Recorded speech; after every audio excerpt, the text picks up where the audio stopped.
He's a senior research scientist at the Memorial Sloan Kettering Cancer Center in New York. I was always interested in biology and science in particular. He's a molecular geneticist and biochemist with over 10 years of research experience. The community is definitely being represented in the political systems in all different forums, which is absolutely great. NewsX proudly presents the VaKu Diaspora dialogue with Angad Garg. Hello and welcome. You're watching NewsX VaKu. My name is Megha, and joining me on the broadcast is Angad Garg, all the way from New Jersey in the United States of America. He is a senior research scientist at Memorial Sloan Kettering Cancer Center, and he has 13 years of experience in molecular biology. It's good to connect with you, Angad. Thanks for having me. Angad, first of all, I would like to understand, and so would my audience, about your work. You spent 13 long years in molecular biology. What exactly is it that you do? So, the problems change, but currently I'm working on how cells respond to starvation. And the context, just for our audience here, is that, I'm in Memorial Sloan Kettering Cancer Center. And when cancer cells grow and they keep growing like crazy, they at some point outgrow the blood supply or nutrition, basically.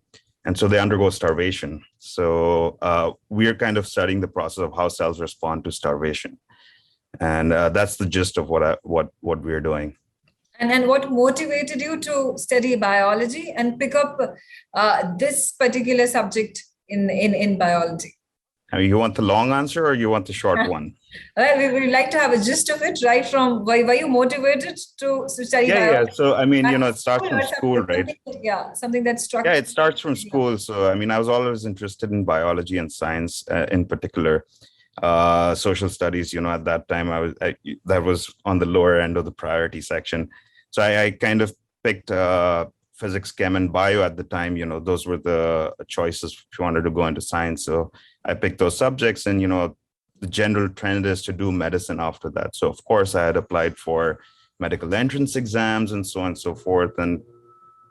But what also I did was apply for bachelor's in science programs. And in particular at the time was this up and coming program in Acharya Narendra Dev College, Delhi University.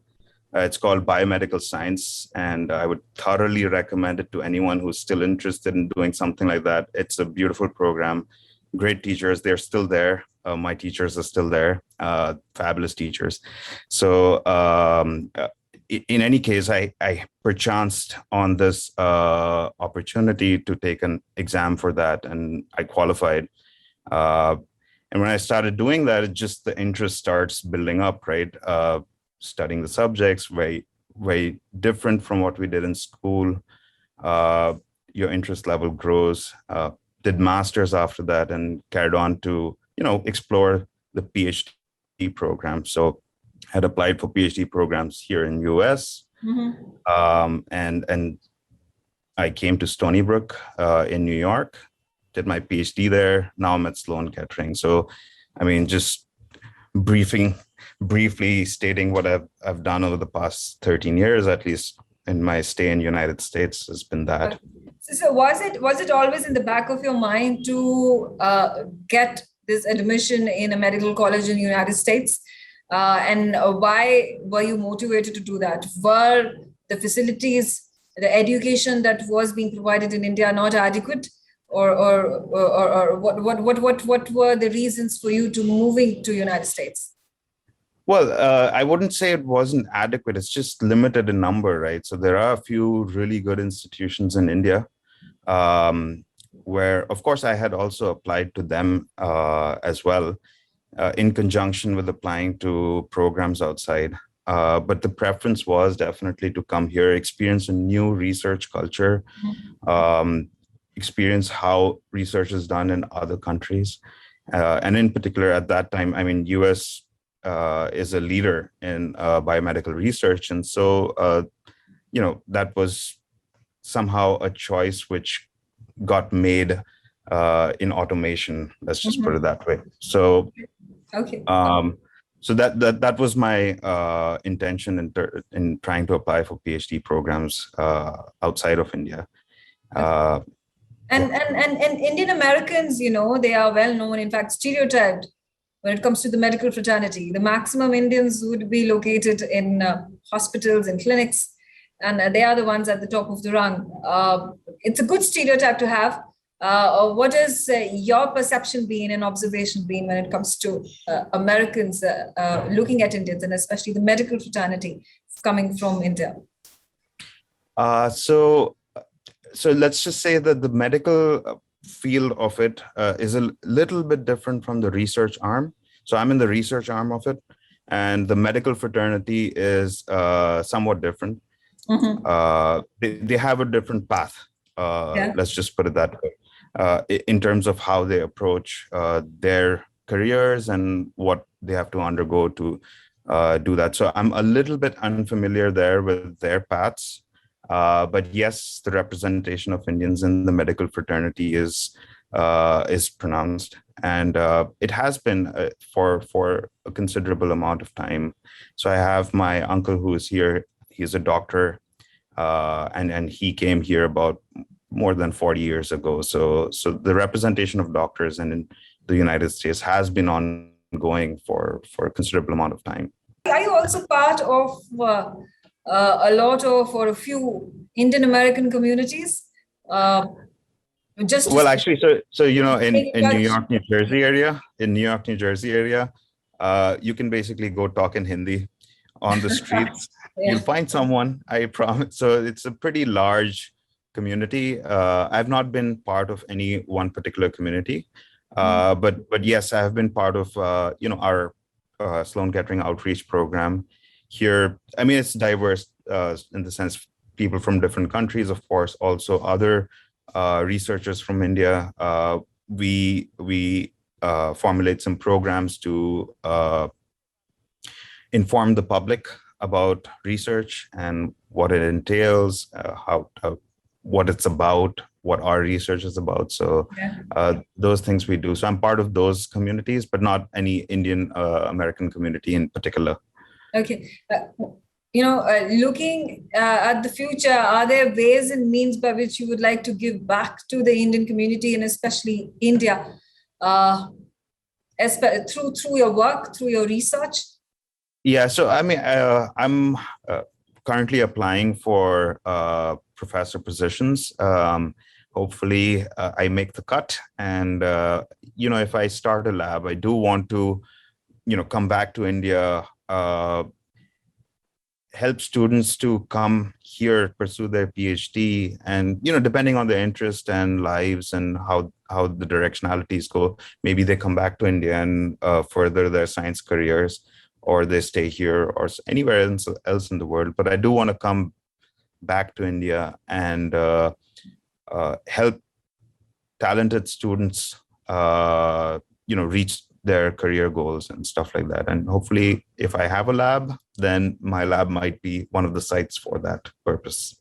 Absolutely. Okay, on that good thought, one last question that I would like to ask of you.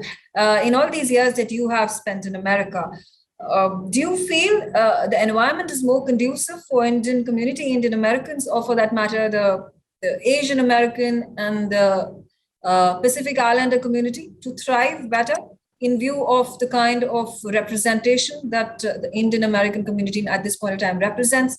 We witness them in leadership roles, not just when it comes to businesses, not just when it comes to big tech companies, but also in the political milieu. So is that a transition that we are witnessing, and is it only going to grow from here? There is, of course, always scope for this to grow, the trend to grow.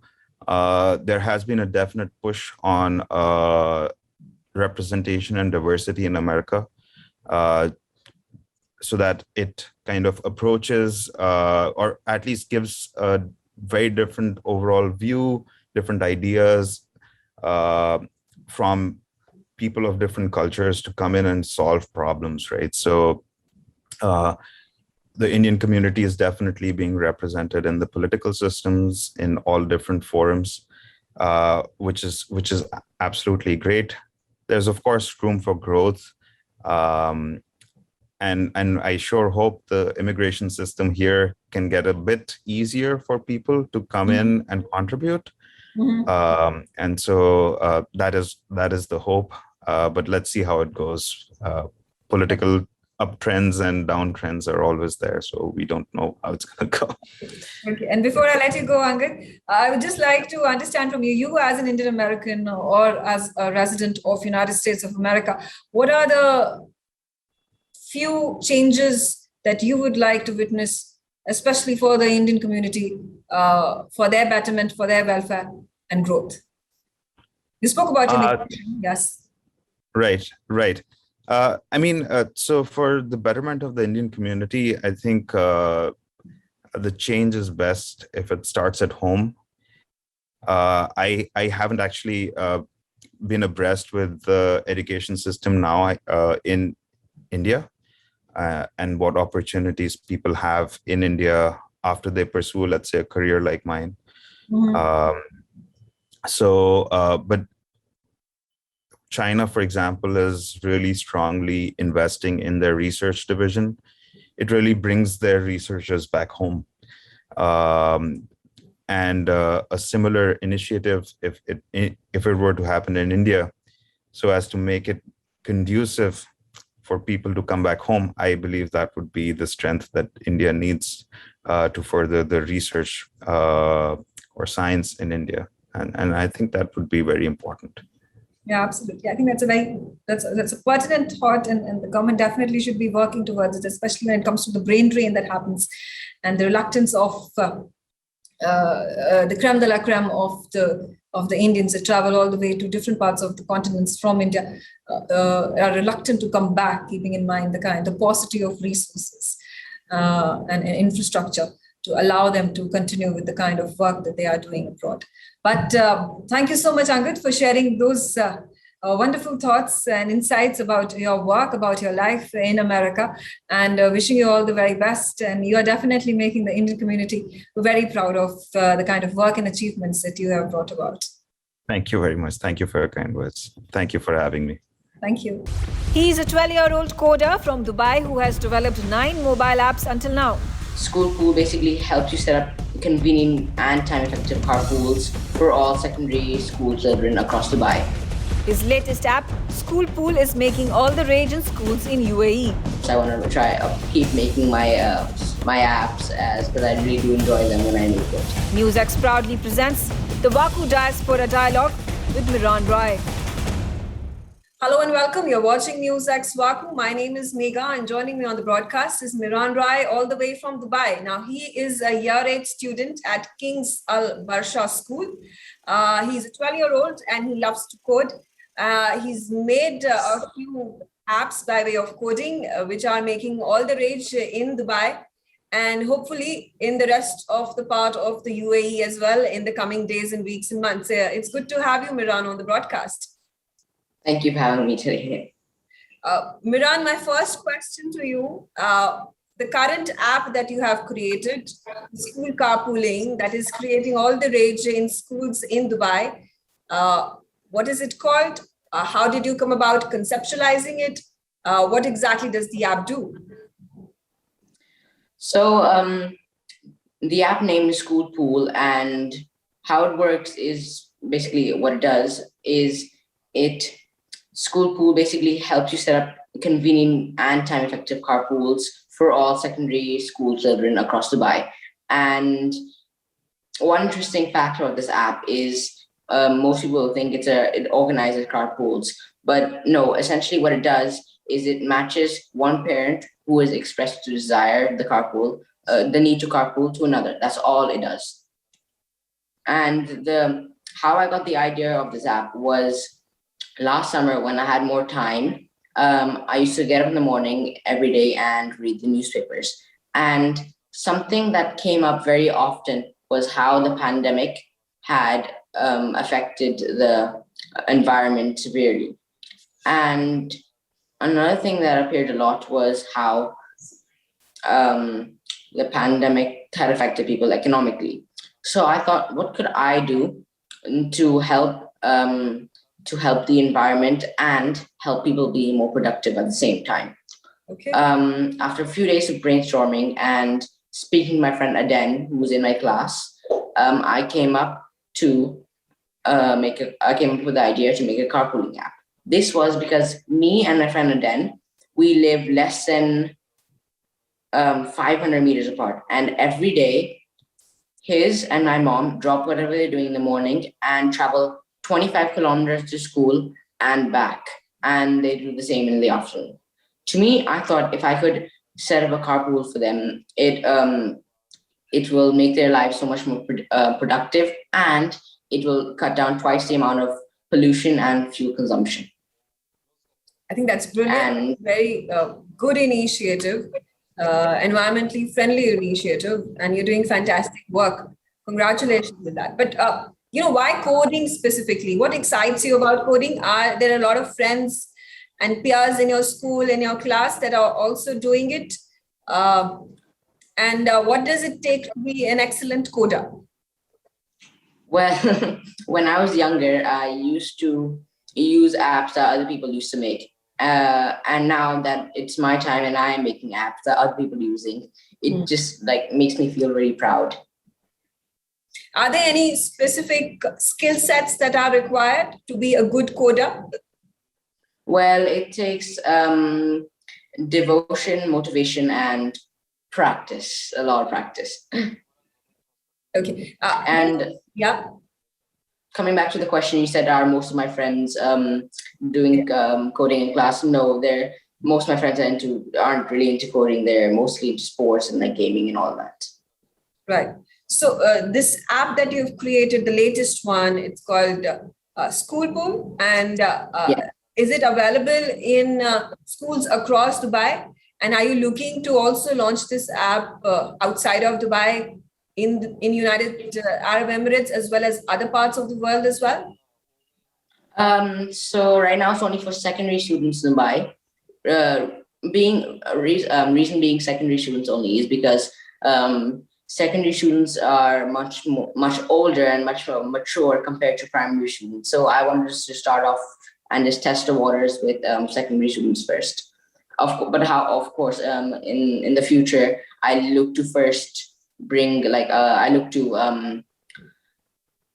first add secondary school, add primary school, add all the primary schools in Dubai, and then move on to hopefully all schools in UAE. Okay, fantastic. That's my long-term goal. Fantastic, and all the best for that. I hope it takes off and it becomes very popular. There are, apps that you've created in the past as well. Could you talk about those? Could you talk to us about those? What were the kind of utilities that they served? So my most popular app besides School Pool is an app called Braille. And what it is basically it helps the blind people calculate. And it's basically essentially a test. It quizzes them on multiplication, addition, subtraction, and division. And this app has already got around 400 downloads. And another app that I actually invented was a calculator. Like, of course, like there's all the division, multiplication, the normal calculator. Mm-hmm. Okay, that's exciting. And many more. How did the idea strike you? Is it also going to be manufactured in the coming months? Well, we're just about to launch. This, and the reason how the idea came to us was that before I had I was scrolling on Amazon for just looking at just randomly, and all of a sudden I saw this dustbin, and it was an automatic dustbin, and it really interested me because I've never seen it before in my life, and so I checked the price of it because I wanted to order it and see how it was, but it was extremely expensive. It was around 16,000 rupees, and it was stainless steel, and it was about like 5 liters. No, sorry, 5 liters, but sorry. 35 liters, like 20 liters. And I thought that was extremely expensive. So me, of course, having such a strong computing background, I thought, why not I make this dustbin, but much cheaper and with the dual mechanism mode that I mentioned. I think that's brilliant. So what's the price point of these sensor garbage bins that you're creating? How much more competitive they are versus the ones that are available in the market right now?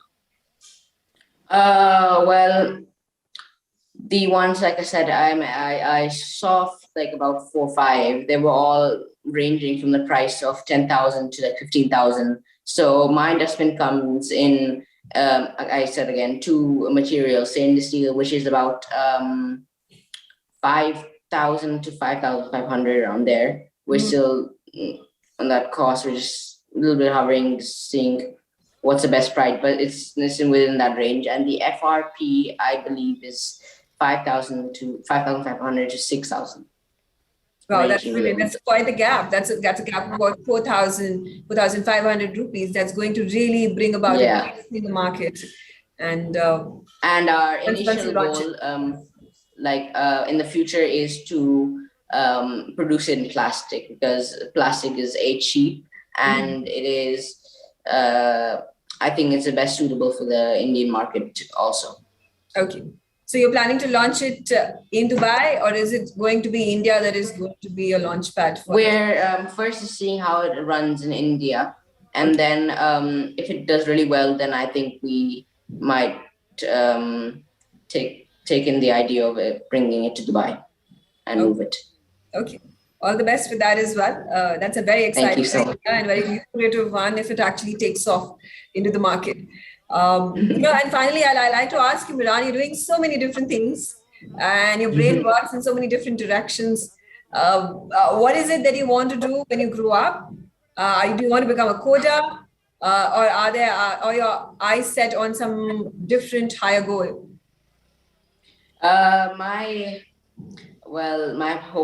Hopefully what I want to do when I grow up is own as I want to be an entrepreneur who owns a tech company that produces these amazing products, such as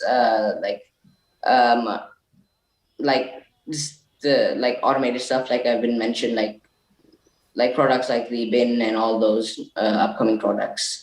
And of course, I want to keep making my apps, because I really do enjoy them when I make it.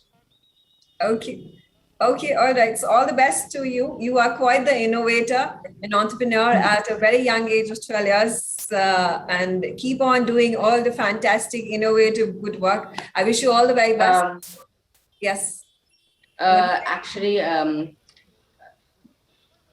have 2 websites. One is for it's for my company, and one is for my personal achievements in computing.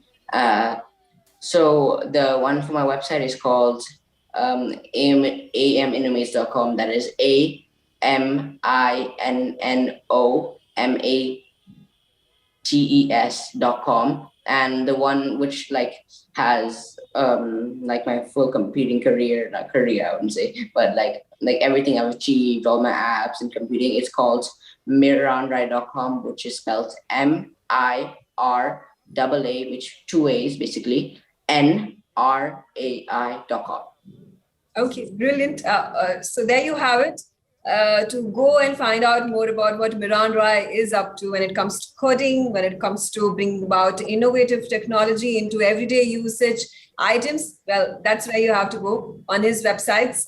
And wish you all the very best, Miran. Thanks for joining us. Thank you so much. Very special broadcast. Thank you so much for having me. Thank you. Thank you. NewsX ITV network have proudly launched the VaKu Diaspora Broadcasting Network.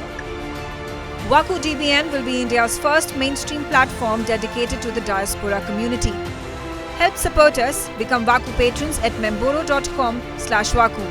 You will get the first access to our interviews, make recommendations, merchandise access, ask questions, and get a shout out of thanks on our TV shows. You can also suggest to us who should get the VaKu Golden Chakra Awards, and also tell us who should get into the VaKu Hall of Fame. Limited memberships are available at 100 rupees per month on Memboro VaKu. Sign up now. Log on to memboro.com/VaKu.